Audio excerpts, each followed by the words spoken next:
Hello and welcome to Conversations in Cleantech, the podcast that celebrates the clean tech industry and the people that power it, brought to you by Brightsmith.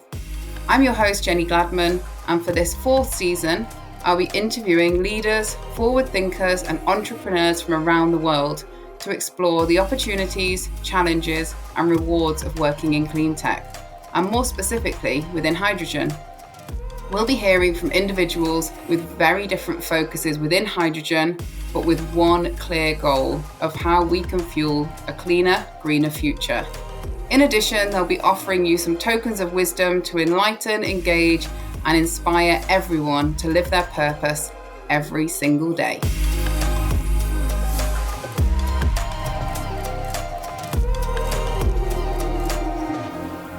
So today I have not one, but two guests joining me on the episode. So let's hope this goes to plan. Today's guests are here on behalf of a company which is enjoying a period of extremely rapid growth and also some quick success. From humble beginnings in a shipping container in Shepherd's Bush, they've moved out. They've built a really interesting and diverse team, a great product which promises amazing things for the industry, and they'll be telling us more about that in today's episode. My guests today are Luke Tan, the Chief Product Officer of Supercritical. He's a chemical engineer by training. He spent his whole career in hydrogen, which is actually fairly rare. He's gone from a technical to a more product and commercially focused role and has found his passion working with people around technology and founding Supercritical alongside one of the other co-founders. We have Matt Bird, who is the CEO. He has an extremely varied background in different sectors. He brings the business and the commercial brain to Supercritical, and today we'll dig deeper into how their different roles have formed the business. So, guys, welcome to the show. Thank you for having us. Thank you very much. It's great to meet you. And I will hand it actually to you first, Luke, just to go into a bit more detail on your background and give a bit of an intro into who you are in and outside of work. Sure, yeah. So I guess my sort of journey towards this particular position started probably at university, where I studied chemical engineering. And I was at a little bit of a turning point as I was leaving university. I wasn't entirely sure what I wanted to do, what was going to be important to me, but I sort of fell into the role that I'd trained to be, which was a process engineer. And I joined a company called Johnson Matthey. Little did I know at the time, one of the world leaders when it comes to hydrogen, and spent the first 3 years of my career being a process engineer for Johnson Matthey.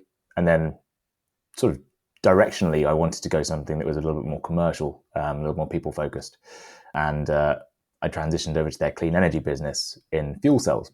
And fuel cells are devices that basically take hydrogen in.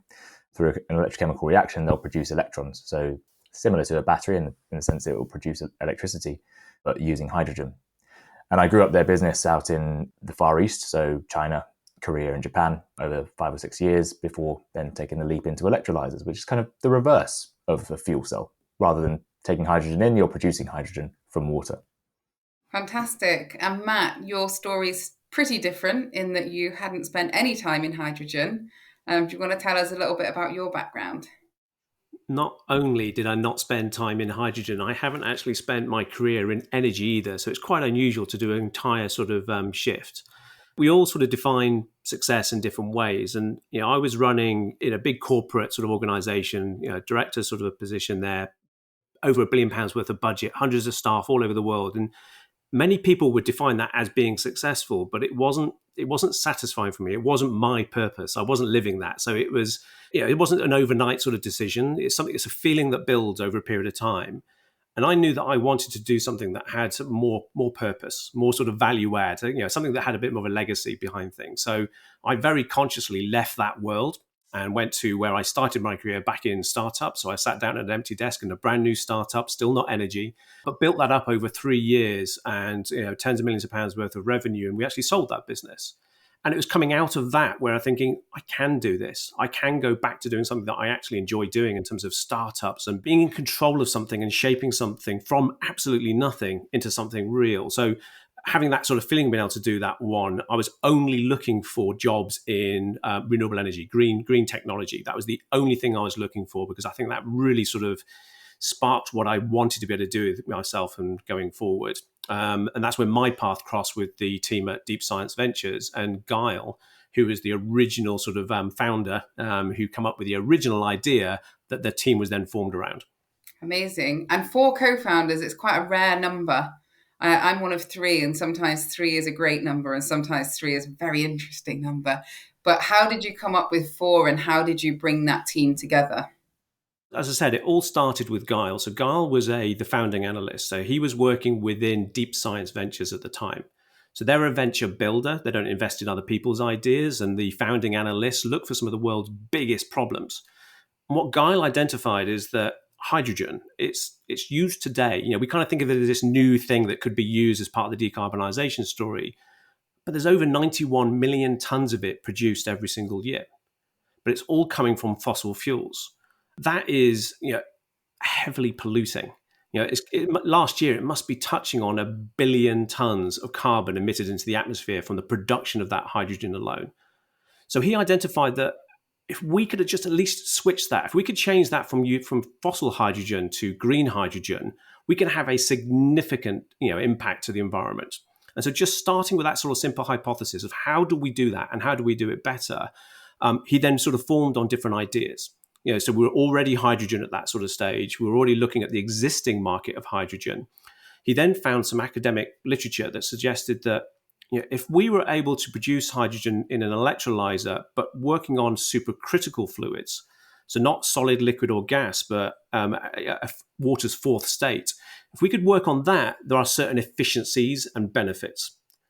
That was enough to get things started. And then you realize that you don't have the right people to then turn that into any kind of reality. And then that's where he found Mike Russ. So he's the 4th sort of founder of Supercritical. So Mike Russ has designed, built, and operated supercritical water reactors before. Completely different application. But that knowledge and experience was just so exactly perfect for the idea and what we were trying to do, and to be able to bring him into the sort of the fold and then sort of work on this. And at the same time, that's when I was getting involved and Luke was getting involved. So we're probably going back to somewhere between sort of January and March 2020, when we kind of had this idea, and it was literally nothing more than an idea at that sort of stage. And that idea progressed to a point where we're thinking, well, if we're going to design the next generation technology and we have this kind of an idea, what would you want it to be? And so that's where we designed our product, and we'll come back onto that, I'm sure, in a moment. But we designed our product and evolved that one. As you rightly said, we started our journey with absolutely nothing. We had 4 people got together with very different complementary backgrounds. It's been brilliant. And this is one of the key things I would recommend always. Never do this sort of thing on your own. Always have people with you on that journey as you go forward and doing things. And the complementary skills and how we help each other and lift each other and work through things, especially as you remember back in 2020, it was COVID lockdown. And so we actually, in that first year, we only met each other in person 3 times. So we created a business from nothing and set this up, and actually only met each other a very limited amount of periods of time. So that was our very starting point of nothing more than an idea, and turning that idea into a product, into something truly unique. And our IPs in the design of that electrolyzer is able to tolerate those conditions. And we, as you say, we started off building up with nothing. We took no money out of the business. It's probably 7 months before we took a salary out of the business and building that up. We didn't have facilities until the October in that first year, but it was come the Christmas time when we had our first proof of concept that things got particularly exciting. Amazing. Nice early journey. And you touched on the product there, but given Luke's title, I think I'm going to go back to him to go deeper into the product. Can you explain to us, being conscious of our listeners who already understand the workings of an electrolyzer, but also some of those that don't, what the product actually does, but also what your differentiator is, why you aren't the same as all of the other electrolyzers, and then what that use case might look like? Yeah, absolutely. So for those who maybe aren't as familiar with electrolysers, I'll start with what is an electrolyser. So electrolysis of water literally means splitting with electricity water. Electrolysis of water and devices to enable that have been around for the best part of 100 years. And there are incumbent technologies out there today that are trying to scale to reach the green hydrogen demands that are being posed by the market. The products are ultimately hydrogen and oxygen. You split the H2O into hydrogen and oxygen. Most technologies operate at relatively benign conditions, so sort of low pressures, lowish temperatures around 80 degrees C and maybe 10 to 30 bar. And by operating in those conditions, they are able to hit certain efficiencies in the conversion of the renewable electricity to hydrogen. There are newer technologies on the market that operate at higher temperatures that allow you to deliver higher efficiencies, because efficiencies are related to sort of the kinetics of the chemical reaction. But no one has managed to achieve what we consider to be a high pressure application. And when we say high pressure, we're really talking about pressures that are going to be a direct plug-in for existing hydrogen markets. And when you look at the existing hydrogen markets today, you've got ammonia, which is used in synthetic fertilizers that helps us feed the global population today.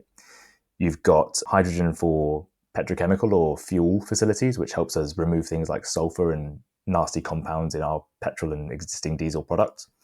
And then you've got methanol. So methanol is used in the production of some sort of a baseline chemical for a lot of polymers and plastics that go out to the world. As Matt said earlier, that's a huge market in its own right. And for too long, these industries have not been able to convert their processes to something green because it's been too costly. The real barrier that we at Supercritical are trying to overcome is how can we drive that cost down such that there is no economic excuse not to do it anymore. And we've done that by taking a different approach to electrolysis. So we actually operate our system at high pressure. And by that I mean we pump the water that goes in to high pressure initially. Then we heat it. So you go from a high pressure liquid to a supercritical fluid, meaning it changes state. And then our electrolyser is the only electrolyser in the world that can operate at those conditions. And it's us exploiting those unique properties of supercritical water that allows us to not only hit higher electrical efficiencies, so more renewable energy goes into your hydrogen, but we've also removed a major energy demand step in the compression of the gas that's produced. So typical electrolyser systems will produce low pressure hydrogen, and then there's a secondary step that is compression of what is the lightest gas in the world. It's hard to do. It's very complex. It has its inherent hazards because you've got a explosive gas that you're trying to compress.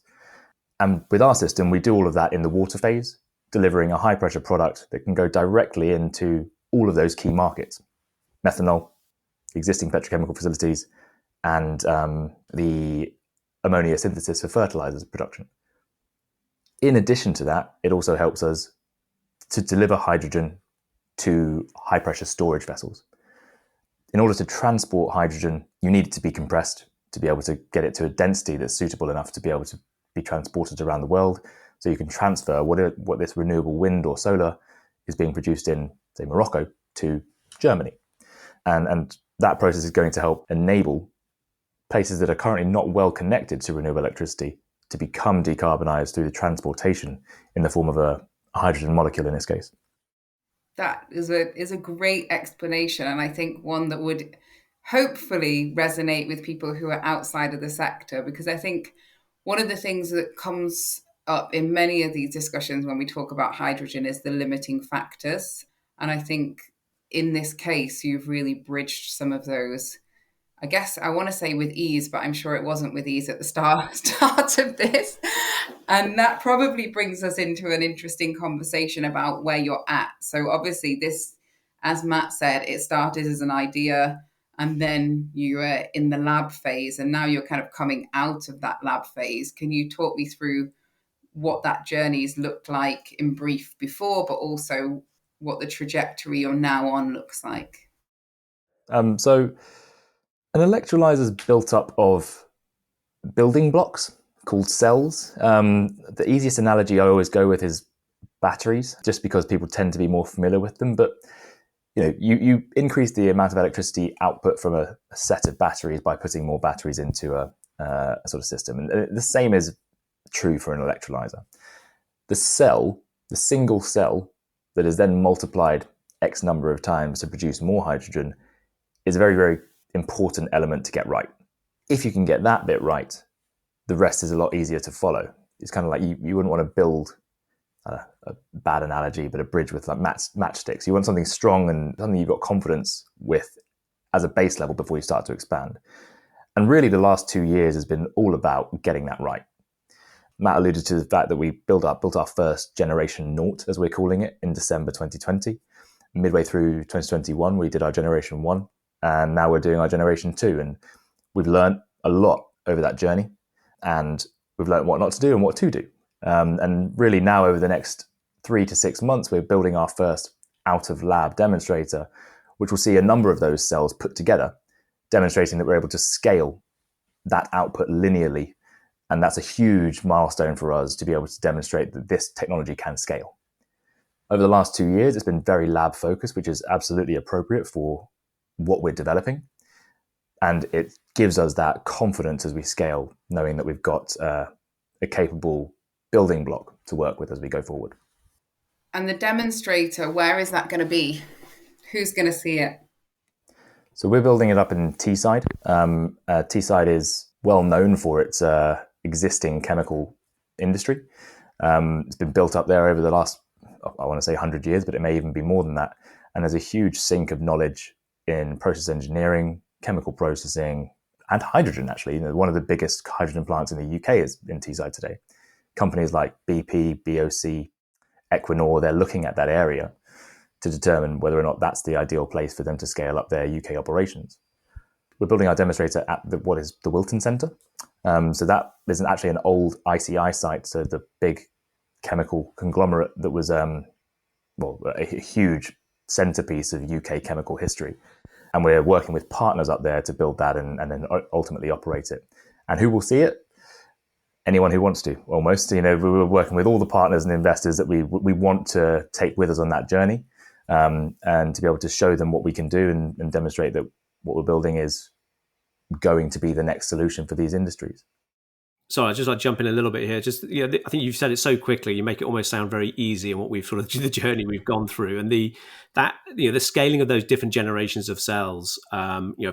It represents a lot of hard work from the team. The operating under the conditions that we operate under, the fundamental data either doesn't exist, or if it does exist, it can be quite contradictory in terms of how to do things. So we've had to actually do a lot of the core fundamental science in our own lab and benchmark and create our own empirical data to then do the work that we need to do and enhance and improve things. We've got a real strong team that's helped us to do that, but we've also got some great partnerships as well. So working with some of the key leading either academia or working with some of the government-backed sort of manufacturing catapults, we've been able to enhance and make things better and better all the time. What we're building up to is that, as Luke's alluded to, that the building block of our electrolysers, that cell. The scaling comes from just adding lots of those cells together, as Luke has said, exactly like batteries. And so getting the cell right, making it as powerful and as predictable as possible, and then adding them together, we can actually build bigger, electrolysers confidently, because safety is an inherent sort of risk of what we're doing in energy, and we have to get this right at that very, very basic building block. And that generational change that we've been going through, each one is making it not just a small incremental change, big changes and improvement is getting to where we want to get to, and scaling an activity and the data. It has not been easy.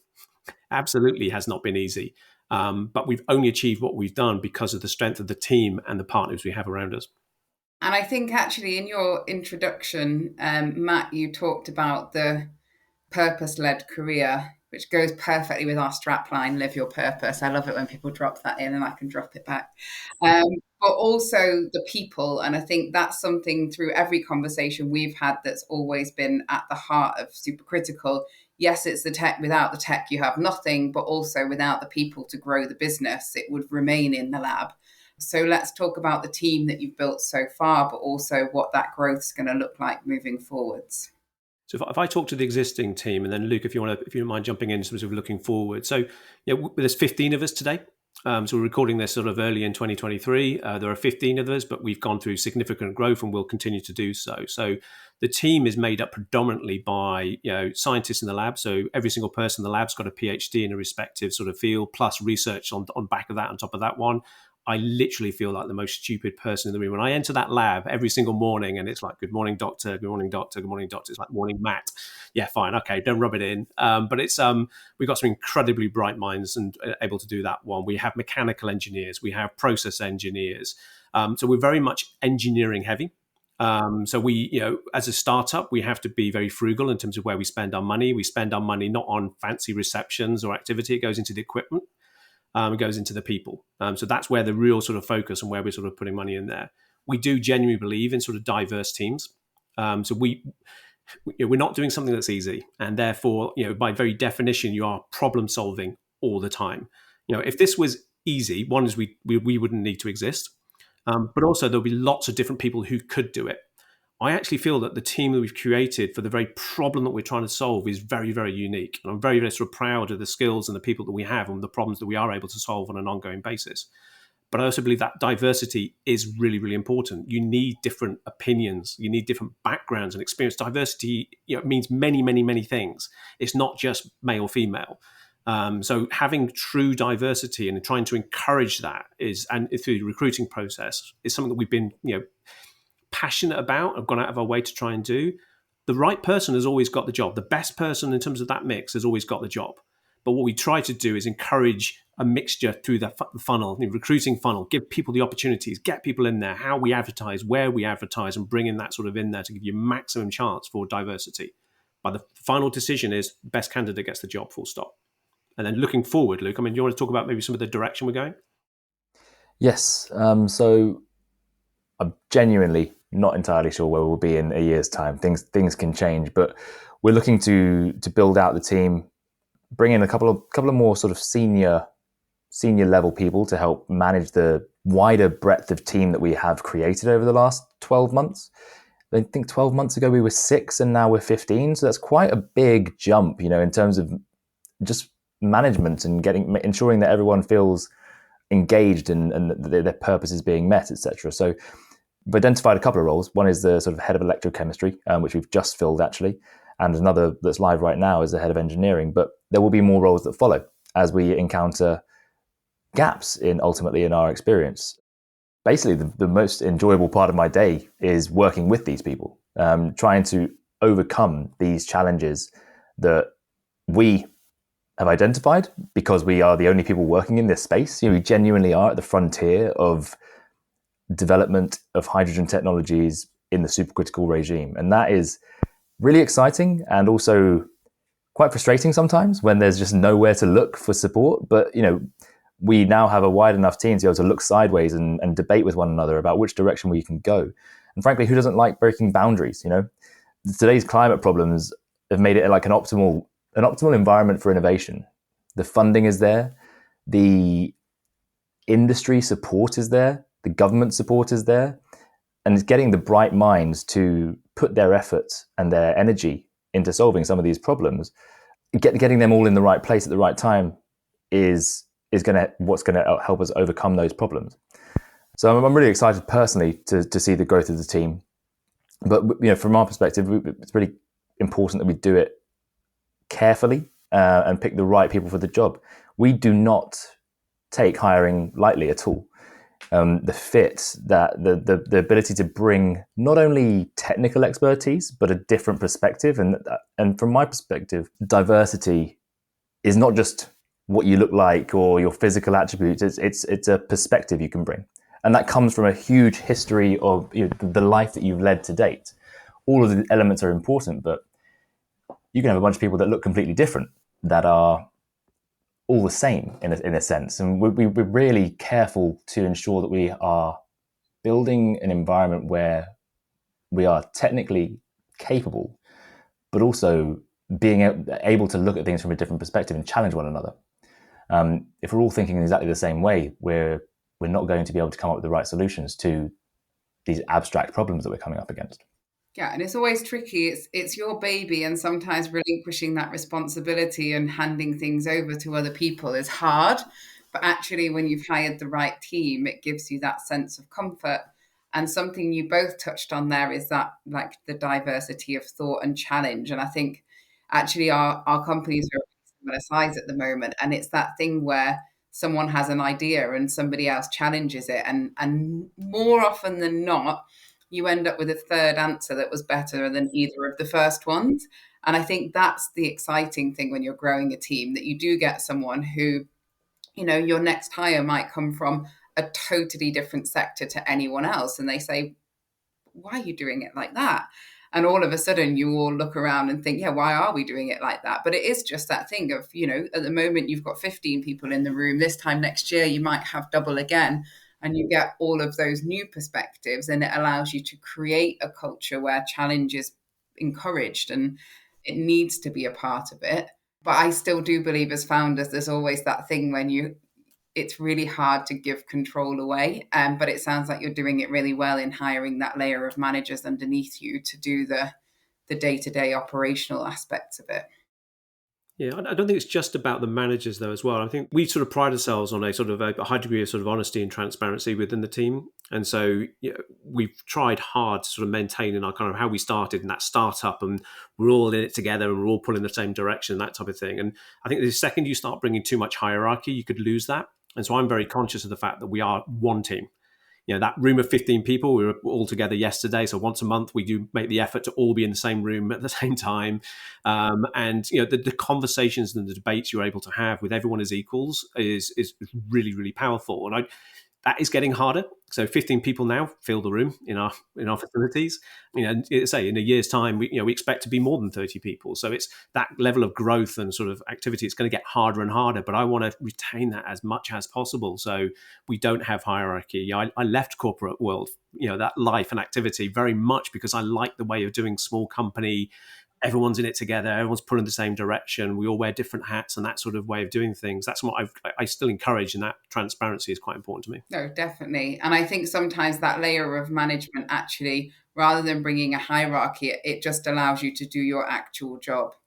I think that's sometimes the case is when you are in a startup, you're doing your own job part of the time, but you're also doing 7 other jobs. So it actually just takes some of that away. And I think that's it. When you're growing quickly and you need to be looking up and out, it gives you that breathing space to do it, because that's the thing that you so rarely have, is the breathing space. That's definitely true. And based off what we've been talking about there with Matt and Luke, we actually have a cameo from somebody else in the Supercritical team. So welcome to Conversations in Cleantech, Dunya. Dunya is a process engineer who's been with the team for 7 months and is doing brilliantly. So yeah, hey, welcome to the show. Hi, thank you for having me. So my question for you, Dunya, is probably quite an open one. But as someone that's relatively new to the team and relatively new to the working world, in that you're early on in your career, what's it like working for Supercritical, a company that is people-led, purpose-driven, and moving at pace? I think it's a lot to say about Supercritical because, like you said, it's quite people-led, and it is exactly that. So the people of the company or any company are quite important to develop a right vision and inspire everyone around them. And I think Luke and Matt and anyone higher up are just so supportive when it comes to leadership and just providing the right path to everyone in the company.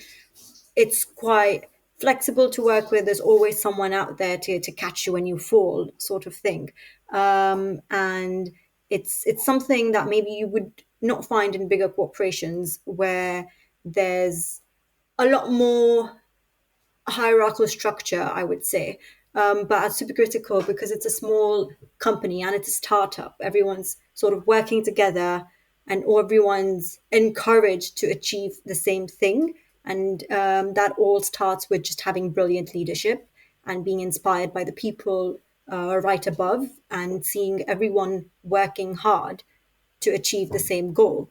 And that's something that is just amazing about Supercritical, because I have worked at a startup before as well, and Supercritical is definitely different and just unique.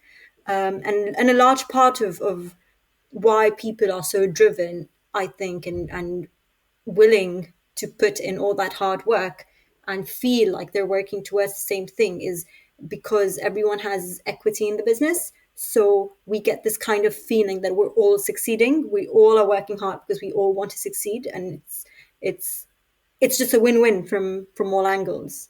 One other thing as well that's really good about Supercritical is the mentorship that you are offered as a young professional engineer. You come into the company and you've got other senior engineers above you who really just support you all the way. And the kind of motto that the company has is they want you to excel and be the best at what you do. So they will push you and support you and provide you anything and everything that you need to be the best at what you do. And that is something quite unique. And while many companies out there say that they will support you, I can tell you firsthand that Supercritical does support you in all ways. Amazing. Supercritical are hiring, so you heard it from the inside. It's an amazing place to work and an amazing team to join. So thanks, Dunya, for the quick cameo there, and we wish you every success in growing within the business. Thank you. Looking into the team, and we've touched on diversity and you've touched on the growth, but something that people are always interested in is the funding behind a startup. And you mentioned sort of government funding and things. Like, can you talk us through what those sorts of processes look like and why they're important to a business that's in your space? So one of the hats I certainly wear is making sure that I can smooth the road as much as possible for the rest of the team to do what needs to be done. And funding is a key part of that. So making sure that we have the funds in advance of when we're needing them. We can always go faster with more funds by doing more in parallel and more people and teams, but sometimes there's only a certain pace that you can go. And our standard pace is fast, but there's still a limit to that one. So funding, I always try to make sure that we've got something in place and working through. As a team, we have been very successful with the UK government grants and applications. We've won 10 of the 12 that we've applied for. That's a good success rate. And I think it's a testament both to the team, but also the area, the opportunity and the differentiation of the actual technology, that when it gets looked at in detail, people see that it's different. And we're actually differentiating on how we're approaching sort of a problem that other people are approaching the same challenge. So, government grants is an important part, but the honest answer is government grants, they're not free money. I think let's get that off the table. So people think of it as just free money that just pours into the business and it makes everything great. It is not the case.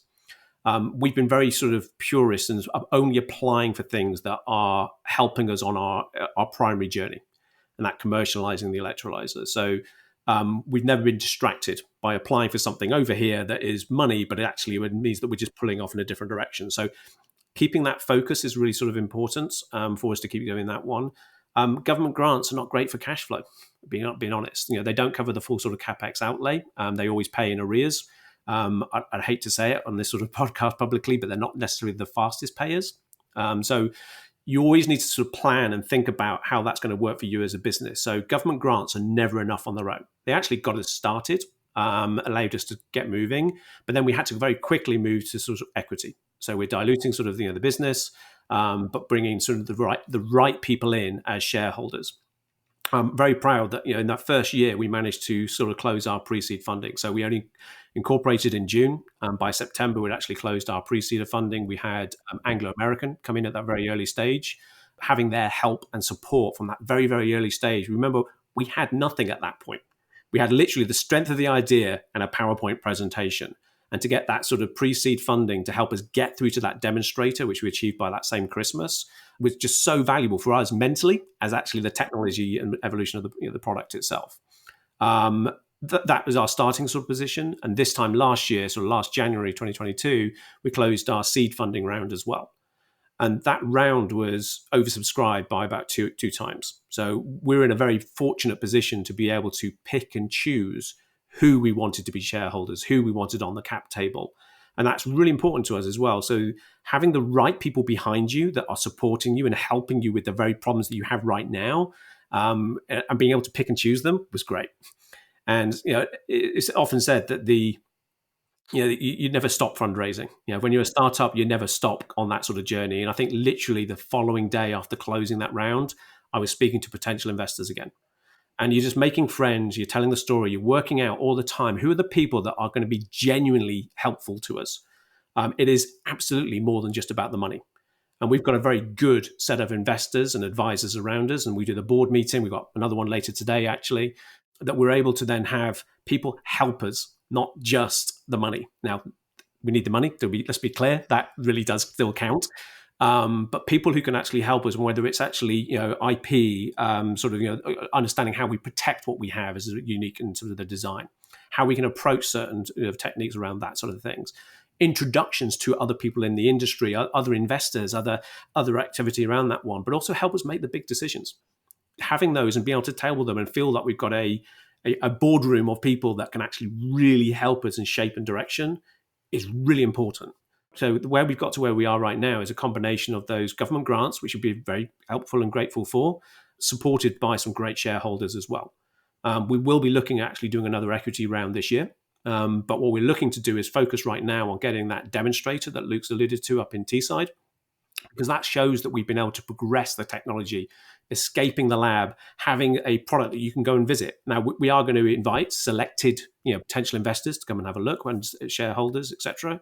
And we'll be able to actually look and physically see it, not when it's running. Clearly, you can be of the size. So, it's about being in the right location, and that's something very tangible. Now, you can come to the lab, selective people we do invite from that perspective. We are quite sort of careful about who we do invite into the lab. But that demonstrator is really important for us in that milestone. Once we have that, we'll be looking at another equity round. Amazing. And sometimes it is just nice to see something physical, to know when you've been working on something for a long time and then you actually can see it with your own eyes is a big step. It's amazing. We speak to various sort of either technology partners as well, and they're second guessing what it looks like.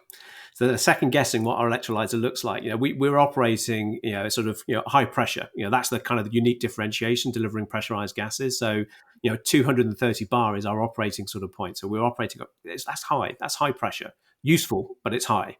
And then we're operating at sort of like the intermediate temperatures, running at around that 400 degrees sort of level. And then you add in that you've got pure oxygen, you've got pure hydrogen and all the conditions and that activity. And then people are then thinking about, well, it's just a big pressure vessel, and they imagine it. And then when we do sort of get those sort of people, we bring them inside and we show them what it looks like and go, oh, that's nothing like what I thought it was going to be. It's significantly smaller than I thought it was going to be. And it's completely different design than I thought it was going to be. And that's kind of like, it's a nice feeling that we have, that it's not predictable, and it's new, it's unique, and what it does in the lens. If you don't mind, I'll just elaborate just slightly on that. And that when we set out, that very, very early days of designing that next generation technology electrolyzer, we kind of had a whiteboard. We didn't have a whiteboard because we'd had no funds and money or facilities. But just imagine, just bear with me, you're in that virtual whiteboard situation that we're in. So, and we're trying to figure out, well, if you're going to design this, what fundamentally does it need to have to be the right product for a long-term success and addressing those markets that we've alluded to?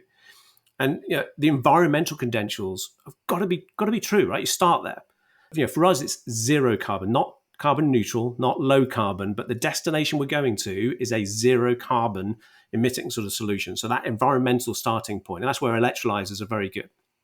But we also looked at things like forever chemicals.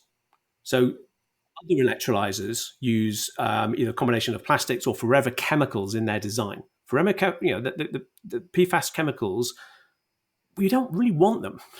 You don't want to engineer a product with those in there. And so what we looked at, and we said, okay, our design cannot have them. We cannot have forever chemicals in our design. And we've gone further than that and said, actually, end of life. You've got to think about the end of life of a product as well.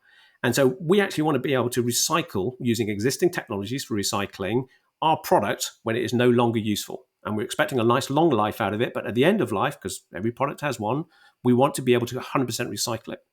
What we've ended up with is a all metal design electrolyzer that you could literally put into a melting pot at end of life and recover the base metals and reuse them.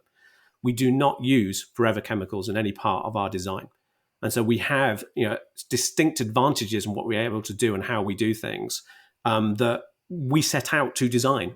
And because of the team of people, we've been able to design something that doesn't have those problems or has those characteristics that we want to have. So what you're telling me is Luke's been a busy man. We collectively as a team, it's definitely not an individual basis. I know it is a team effort, and I think that's the great thing when you've got a team of co-founders that complement each other so well. You get that discussion and kind of positive conflict that we talked about, but also so many different ideas. And I think sometimes it isn't always the most technical person that comes up with the idea, because it's the person that can see it from outside that's sometimes helpful. I often find myself being the 5-year-old in the room that's always asking why, and just challenging all the time and asking why and understanding it. So my foundation's engineering, so I can understand things. I just don't have the knowledge. But I've learned so much about electrochemistry and the design and activity, and it's down to the strength of the team to challenge each other and understand. So we're all on that journey. Yes, and I did know you were all working hard. You were just teeing him up so well for that. And just thinking, one more kind of question I've got on the growth of the team, and I think I know what your answer is going to be, but I'd like to hear it, is for the next 5, 10, 20, 100 hires that you make, who do you want to see applying to join the team? I think from my perspective, it's people who are purpose-driven people. As I said earlier, you can't take away from the need to have a technical capability, but the people that get things over the line are the ones that they're doing it for sort of the long-term goal, and can see that, with all the busyness that comes from the day-to-day tasks, that you can see from the wood from the trees, and you can see the greater goal that you're trying to achieve. And it's not necessarily about which direction you take to get there, but it's the one that it's getting there. You'll take lefts, you'll take rights. I personally would like to see more people sort of jumping ship from traditional energy sectors and putting their knowledge and their expertise where it matters most. We are not without the capabilities at all to overcome this problem. We just need more minds attacking those problems in a structured way. And we've been really, really lucky, frankly, to build a team out of people who are just like that, and who have, in some instances, taken a huge leap from great opportunities, economic and otherwise, to take part in helping us build this product. We are not going to be able to do it alone. We need great people to help us overcome challenges that we don't yet know we have to overcome, frankly. It's a journey we're going on. It's a really exciting one, and I think I'd recommend it to anyone. But yeah, identifying how you can take your specific skill set as an individual and apply that to this massive problem that the world's got: climate change. Simple. And actually, I'm going to pass to Matt there. You mentioned at the end that kind of the people who might be jumping ship from other industries, but also I think there's two main camps really. There's people that are embarking on a career and looking at where they should go, and then there's the people that are doing something else and could take that sideways step. And Matt, I'd like to hear the advice that you would give actually to those people who are embarking on a career, and I think, Luke, for those that are jumping ship, just because you've both done the opposite in your own time, that it's nice to hear what the way that you would explain it to someone different. Yeah, I think the changing sort of sectors, if you want to move into sort of the renewable sort of clean tech space and activity, it's actually real hard. Changing sectors in any context is hard, because most of the time when you're recruiting, you're looking for people with some degree of experience, in the field or activity, and that automatically puts you at a big disadvantage. And so in many ways, I think the front door of recruiting is probably the hardest one if you're going to try and change careers in sectors. So the advice generally on that one is find the side door. Go and find, go and meet these type of people, meet sort of whether it's startups or even corporates in sort of the clean tech space. I think you've got to try and find a different way in. And so if you're completely switching across, because people have got, that diversity background and they have a skill set that's highly applicable and usable, but they just don't have on their CV energy. And I certainly, when I was looking, I hit a lot of brick walls. It's just where people, well, you've not done it before, so why would we give you the opportunity? Why would we take the risk on that one as an activity? So I think the first thing just to share really is it is hard. It is hard doing that transition. But find the side door, find the back door, if you really, really can. And if all that fails, start your own business. That's what we did. So it's a way of doing it, and build it up from there as another opportunity. In terms of new entrants in there, I think there are lots and lots of opportunities. We're recruiting both senior and sort of more sort of entry level roles, and that's growing and changing all the time. So for that one, we're looking for attitude as much as anything, and there are certain basic sort of criteria, what your background or your degree or whatever it's been on. But we certainly recognize at that point it's not necessarily about experience. It's all about your attitude and how you apply yourself and how you ask and what your motivations are. So I think that's what you've got to look at. So when we're interviewing, we'll often assess people not just on their answers to the questions, but the questions that they ask. What's important to them? How do they frame it? How are they asking? You can learn a lot from that side of things. So if you're applying, think a lot in advance about the questions you want to ask based on the role and based on the opportunity. And Luke, anything to add on either side? I was thinking about this actually, and I think knowing that it's not going to happen immediately exactly as you sort of see yourself in 10 years, or the place that you want to be isn't necessarily a place you're going to find yourself in immediately. I've certainly found that, if I sort of take my own experience, the sort of highly technical element of my role was not necessarily something that I found gave me energy. Like it kind of sounds a little bit stereotypical to say something like that, but what gets you out of bed in the morning, what makes you happy in your role. And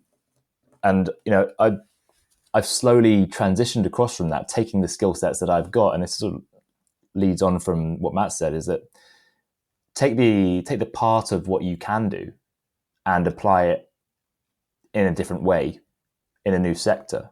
And before you know it, you'll be being asked to do additional things in said sector to help in a different way. And you're picking up new skill sets, new capabilities, new things that you can reference on your CV ultimately.